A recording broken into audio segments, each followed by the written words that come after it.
Frères et sœurs, que la paix et la grâce de notre Seigneur et Sauveur Jésus-Christ soient avec vous.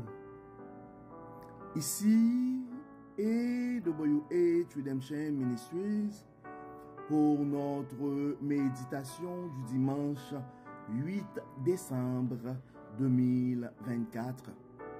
Toujours dans la mission de vous accompagner semaine après semaine, mois après mois, trimestre après trimestre sur le chemin du royaume de Dieu. Car l'essentiel, frères et sœurs, est dans le royaume de Dieu. La force est en Dieu, l'abondance est en Dieu, et surtout l'espérance, frères et sœurs, est en notre Dieu. C'est pourquoi nous nous répétons à chaque instant les paroles que nous trouvons en Matthieu 6, verset 33. Cherchez premièrement le royaume et la justice de Dieu, et toutes ces choses vous seront données par-dessus. Donc, en ce deuxième dimanche de l'Avent, ce dimanche 8 décembre, en fait, pendant tout le mois de décembre, frères et sœurs, nous sommes appelés à proclamer l'espérance de la bonté de Dieu. Nous sommes appelés à proclamer l'espérance de la bonté de Dieu. Donc, le dimanche dernier, le dimanche premier et le premier dimanche de l'Avent, et donc nous avons vu qu'il y a, frères et sœurs, l'espérance, et l'espérance est en Jésus. Non seulement dans son avènement, dans sa naissance, dans sa présence, mais aussi dans son retour. Donc, ce matin, pour ce 10e dimanche de l'Avent, et cette méditation qui se veut être notre 49e méditation pour l'année 2024, nous sommes appelés à allumer. Donc, allumons, frères et sœurs, la chandelle de l'Avent et la deuxième chandelle sur la couronne de l'Avent en proclamant l'espérance de la joie en Jésus-Christ pour tout le monde. Donc, proclamons ce matin, frères et sœurs, l'espérance de la joie en Jésus-Christ pour tout le monde. Donc, allumons ce matin et la chandelle et de l'Avent et de la joie en proclamant l'espérance de la joie que nous pouvons trouver en Jésus-Christ et dans la bonté de Dieu, en fait. Frères et sœurs, Dieu nous appelle ce matin et pour me répéter et à réfléchir et à méditer non seulement sur l'espérance que nous pouvons trouver dans la bonté de Dieu, mais particulièrement sur la joie qui se trouve dans sa bonté infinie. Donc généralement, frères et sœurs, comme nous l'avons dit et la dernière fois, l'Avent, c'est une période d'attente et de préparation. C'est un temps où nous nous tournons vers l'avenir avec une confiance renouvelée en la promesse divine. C'est le temps où l'Église se prépare pour vraiment commémorer la naissance de Jésus-Christ. Donc ça nous porte à réfléchir sur l'attente du peuple de Dieu qui attendait les promesses, sur l'attente du Messie. Des années, plusieurs siècles avant, un Messie a été promis et le peuple vivait dans cette attente.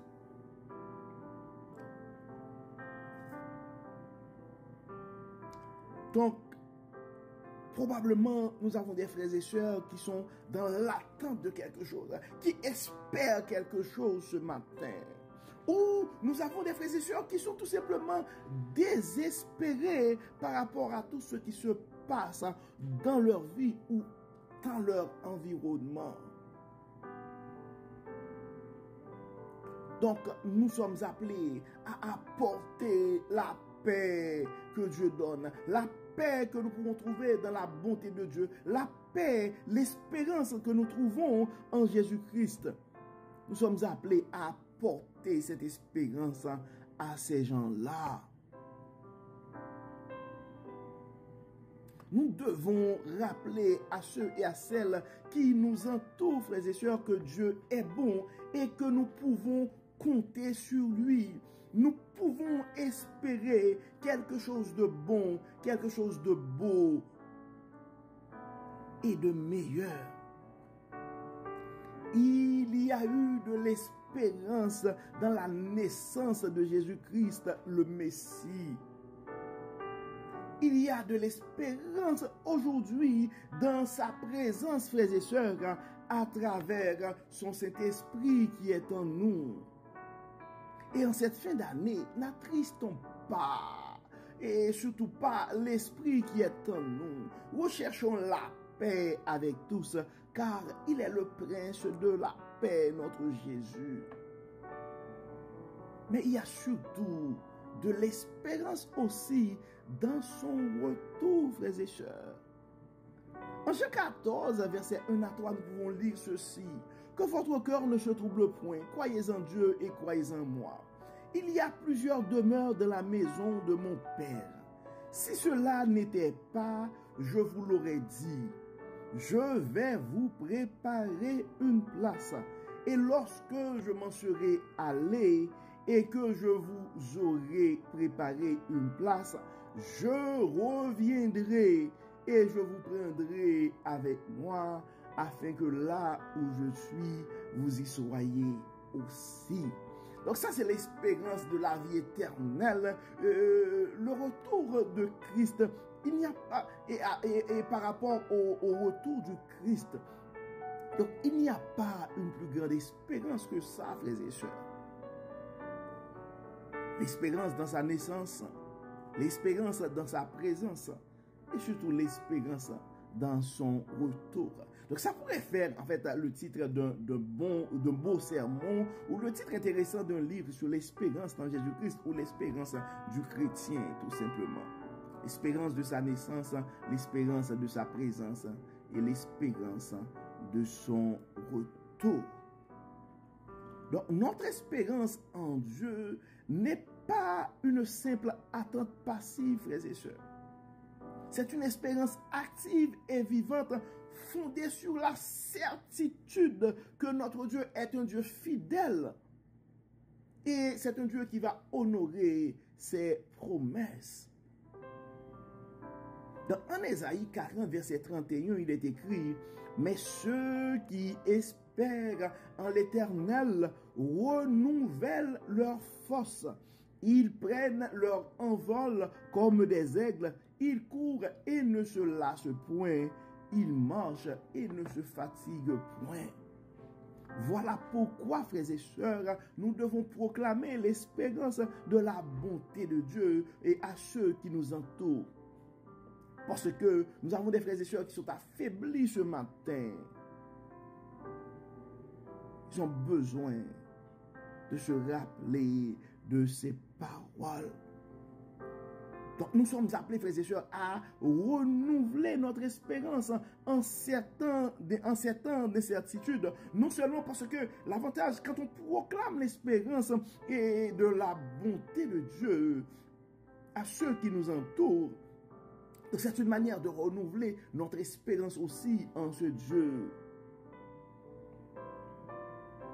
Donc, notre foi en la bonté de Dieu peut nous porter et nous aider et peut nous donner la force de traverser les épreuves, car Dieu n'abandonne jamais ses enfants. Donc, les gens qui nous entourent ont besoin de ces paroles-là. Donc, proclamons cette espérance que nous trouvons en Dieu. Mais nous devons nous rappeler, frères et sœurs, il y a aussi de la joie dans la bonté de Dieu. À nos frères et sœurs qui sont attristés ce matin et en cette fin d'année, probablement tu regardes la liste et des projets, des objectifs que tu avais pour l'année et l'année tire à sa fin, puis rien ne bouge. Ne t'angoisse pas quand tu regardes sur les réseaux sociaux les gens de ta promotion ou bien les gens de ton âge, de ta génération qui sont en train d'exposer leur succès. Puis toi, tu te regardes et puis tu es dans un profond chagrin ce matin. Quand tu regardes ton passé glorieux et tu regardes ce que, à cause de la maladie, et ce que, à cause d'un bad luck quelconque de la vie, les expériences que tu es en train de vivre. Va chercher ta joie dans la bonté de Dieu ce matin. Et c'est ça le message que nous avons pour toi. Et mon frère, c'est le message que Dieu nous confie pour toi ce matin, ma soeur. Il y a de la joie dans la bonté de Dieu. Et nous devons nous rappeler, frères et sœurs, que la joie que nous trouvons dans la bonté de Dieu, c'est une joie profonde et durable, différente des plaisirs passagers de ce monde. Car cette joie vient de la connaissance que Dieu nous aime inconditionnellement et qu'il a un plan merveilleux pour chacun de nous. C'est ce qui doit faire ta joie ce matin. C'est que tu es un enfant de Dieu. Tu es un enfant bien-aimé de ce bon Dieu, de ce Dieu fidèle, dont la bonté est infinie. En Jean 15, verset 11, et Jésus nous dit ceci. Je vous ai dit ces choses afin que ma joie soit en vous. Afin que ma joie soit en vous et que votre joie soit parfaite. Je vous ai dit ces choses afin que ma joie soit en vous et que votre joie soit parfaite. Et cette joie parfaite, frères et sœurs, nous pouvons l'expérimenter. Cette joie se manifeste lorsque nous vivons dans l'amour et l'obéissance à Dieu, en reconnaissant sa bonté et sa miséricorde à chaque instant de notre vie. Donc reconnaissons ce matin la bonté de Dieu. Reconnaissons ce matin la miséricorde de Dieu.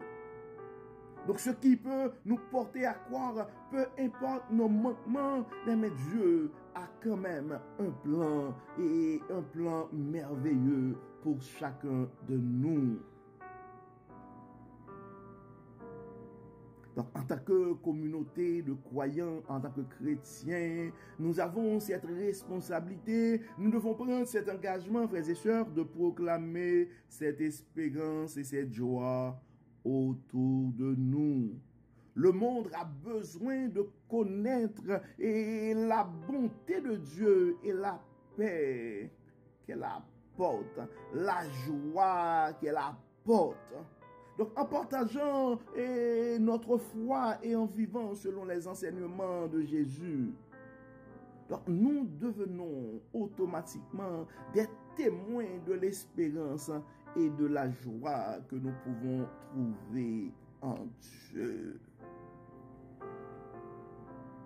Donc nous allons comme d'habitude, frères et sœurs, partager avec vous quelques versets qui évoquent la joie et qui, en fait, la joie qui est liée, en fait, à la naissance de Jésus-Christ, parce que nous sommes, c'est quand même le deuxième dimanche de l'Avent. Luc 2, verset 10 et 11. Ça dit, mais l'ange leur dit, ne craignez point, car je vous annonce une bonne nouvelle qui sera pour tout le peuple le sujet d'une grande joie. C'est qu'aujourd'hui, dans la ville de David, il nous est né un sauveur qui est le Christ, le Seigneur.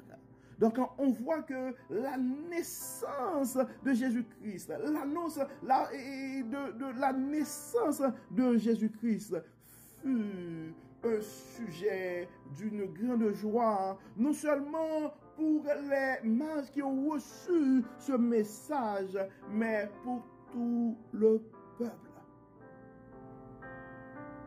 Donc, reçois ce matin et la présence de ce Jésus en toi. Et je te garantis, mon frère, je te garantis, ma soeur, que la présence de ce Jésus à travers son Saint-Esprit peut être le sujet d'une grande joie, non seulement pour toi, mais pour les gens qui t'entourent aussi. C'est pourquoi, en cette période de fin d'année, en cette période de l'Avent, frères et sœurs, n'attristons pas le Saint-Esprit qui est en nous. Recherchons la paix avec tous. Ésaïe 9, verset 6, ça dit, « Car un enfant nous est né, un fils nous est donné, et la domination reposera sur son épaule. On l'appellera admirable, conseiller, Dieu puissant, Père éternel, le prince de la paix. » Je ne sais pas, mon frère, je ne sais pas, ma soeur, et qu'est-ce que tu es en train de vivre ce matin? Probablement, et tu cherches quelqu'un pour t'aider dans cette situation. Mais tu dois te rappeler que tu as à ta disposition ce matin ce Jésus, ce Fils qui fut donné, celui qui est admirable, le conseiller parfait, le Dieu tout-puissant, le Père éternel et surtout le prince de la paix. Toi qui cherches la paix et ce matin, donc le prince de paix, le prince de la paix frappe à ton cœur ce matin. En Matthieu 2, verset 10, nous pouvons lire, « Quand il aperçut l'étoile, il éprouvèrent une très grande joie. » Reçois la parole de Dieu, reçois le message de la bonté de Dieu ce matin. Accepte ce Jésus, accueille ce Jésus dans ton cœur ce matin pour éprouver, pour expérimenter cette grande joie aussi. En Luc 1er, 46 et 47, et on voit, et Marie dit, « Mon âme exalte le Seigneur, et mon esprit se réjouit en Dieu mon Sauveur. »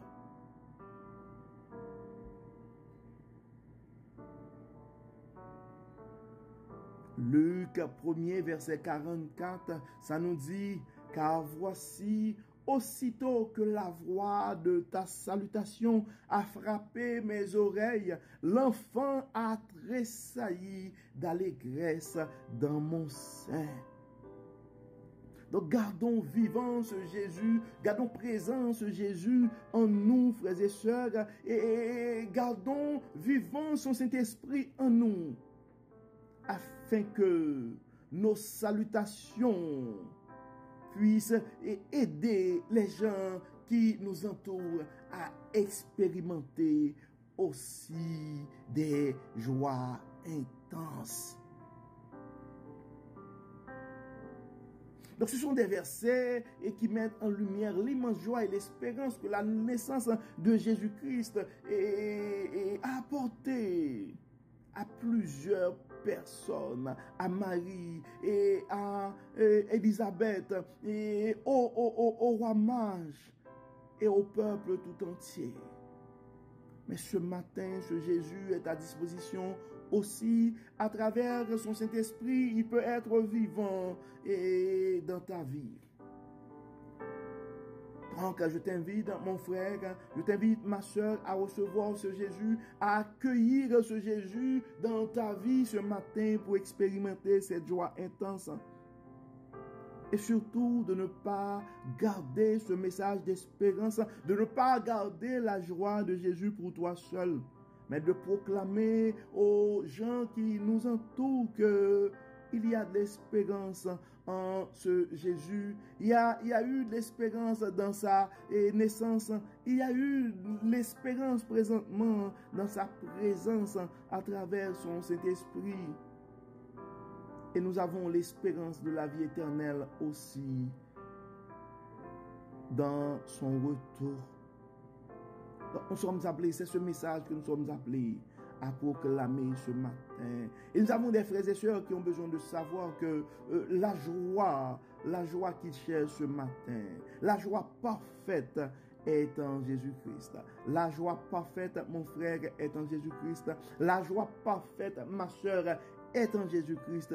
Et je suis convaincu, il y a des gens autour de nous qui ont besoin de ce message. C'est pourquoi nous vous invitons à partager cette méditation dans les réseaux sociaux, dans les groupes WhatsApp, dans les assemblées.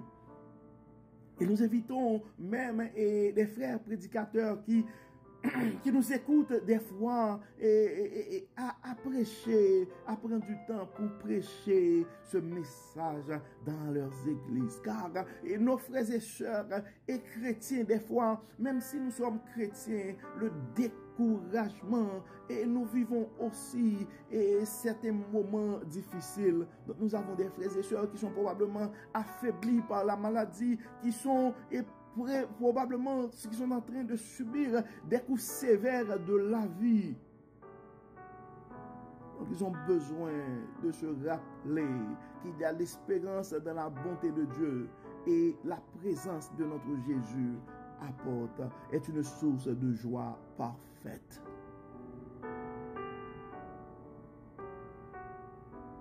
Donc j'espère, frères et sœurs, que ces paroles vont nous inspirer pendant cette période de l'Avent et de Noël, et avec un cœur rempli de joie et divine. Donc rappelons-nous, frères et sœurs, que l'espérance et la joie que nous trouvons en Dieu, ce sont des dons précieux. Ce sont en fait des lumières qui nous guident, qui guident nos pas et qui nous réchauffent le cœur dans des moments de doute et de difficulté. Ce sont des choses qui nous aident à affronter la vie. Pendant que nous avançons vers Noël, donc ouvrons nos cœurs, frères et sœurs, à la bonté de Dieu et partageons cette bonne nouvelle à ceux et à celles qui nous entourent. Donc prions ensemble pour que cette période d'avant soit remplie de l'espérance et de la joie divine, la joie qui vient de Dieu, et que nous puissions être des témoins fidèles de la bonté infinie de notre Seigneur Jésus-Christ. Donc comme d'habitude, frères et sœurs, nous allons prier. Prions Dieu. Dieu de bonté, Dieu de miséricorde, nous te disons merci pour tes bienfaits envers nous. Merci pour ta parole. Merci Seigneur pour la manière que tu n'arrêtes pas de nous enseigner. Merci Seigneur parce que tu n'arrêtes pas de nous révéler ta sagesse. Merci Seigneur pour ton amour inconditionnel. Merci Seigneur parce que nous pouvons espérer en toi. Merci Seigneur parce que tu es le seul qui peut nous donner, qui peut nous aider à faire l'expérience de la joie parfaite. C'est pourquoi ce matin, en nous fiant à ta miséricorde, nous nous présentons devant toi pour réclamer ta joie pour nos frères et sœurs qui nous écoutent partout à travers le monde. Beaucoup d'entre eux sont probablement découragés et ont essayé plusieurs choses, mais sans résultat. À ces cœurs angoissés ce matin, nous réclamons ta joie. À ces esprits tourmentés ce matin, nous réclamons ta paix. À ces frères et sœurs, pour ces frères et sœurs découragés ce matin, nous réclamons l'espérance qui est en ta bonté. Nous remettons spécialement entre tes mains ce matin et notre sœur Muriel Lecomte qui célèbre son anniversaire de naissance aussi. Tu la connais, Dieu clément, nous te disons merci pour sa vie. Nous te disons merci pour l'amour que tu as mis en elle. Nous te disons merci pour tout ce que tu as fait dans sa vie et pour tout ce que tu auras à faire dans sa vie. Nous réclamons Dieu clément et de la bénir de toute forme de bénédiction. Son corps, son esprit et son âme est entre tes mains. Et de là, Dieu clément a expérimenté la joie qui est en toi. Et de là, Dieu clément à recevoir l'espérance que toi seul peux donner. Et nous remettons entre tes mains d'autres frères et sœurs qui sont en train de célébrer leur anniversaire de naissance ou un anniversaire de mariage quelconque. Nous remettons entre tes mains aussi des frères et sœurs qui sont en train de pleurer le départ d'un être cher ou une perte énorme dans leur vie. Dieu de toute espérance, Dieu de toute joie, Dieu de toute bonté. Bénis Seigneur, guéris Seigneur, pardonne Seigneur, libère Seigneur. Et permets Seigneur que ta joie, que l'espérance qui est en toi et en toi seul puisse être notre portion, non seulement pendant cette période de l'Avent, mais jusqu'à son retour, jusqu'à ton retour. Pardonne-nous, Dieu clément, et exauce-nous. Au nom de Jésus, nous prions. Amen. Amen. Frères et sœurs, nous arrivons au terme de notre méditation pour ce dimanche 8 décembre 2024. Nous espérons que votre âme a été bénie et avant même de vous souhaiter comme d'habitude un très bon dimanche sous le regard du Dieu Tout-Puissant. Nous ne pouvons pas nous empêcher à formuler nos vœux de santé, de prospérité et de joie à notre sœur Muriel Lecomte qui fête son anniversaire de naissance et aujourd'hui et à d'autres frères et sœurs qui sont en train de célébrer. Et une pensée spéciale aussi et à nos frères et sœurs qui sont découragés, qui cherchent la joie que Dieu donne. Que le Seigneur nous bénisse, que le Seigneur nous protège, qu'il nous accorde sa paix et que nous puissions vivre l'espérance qui est en lui seul. Au nom de Jésus. Amen. Amen. Encore une fois, bon dimanche, frères et sœurs, sous le regard du Dieu Tout-Puissant. Et à demain. Bye bye.